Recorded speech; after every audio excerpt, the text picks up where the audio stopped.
म्हणजे मी आज आलेलो आहे मालवणला. मग आमच्या रूमचे नजारे एवढे छान आहे, तुम्हाला दाखवतो बघा.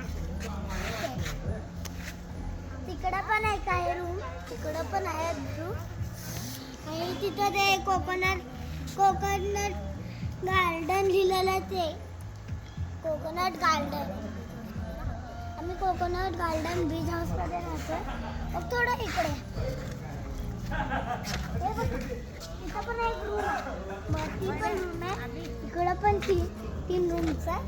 आणि आम्ही जिथं राहतो ना तिथे एक स्विमिंग पूल आहे. होय बघा ते बघा, आम्ही सकाळी इथं स्विमिंग करणार. इथे एक आहे, तिथे एक छोटंवाले. मग थँक्यू. मग तुम्ही पण कधी कधी मालवणला येऊ शकता का. पण इथला नजारा वगैरे पण छान असतो. आणि इथं स्विमिंग पूल्स आणि नदी वगैरे छान, लाटा वगैरे छान येतात. मग माशा वगैरे पण छान असतात. मग आणि आम्ही आता जेवलं पण आहे. मग सगळं झालेलं आहे. तर थँक्यू म्हणजे आपण परत भेटूया.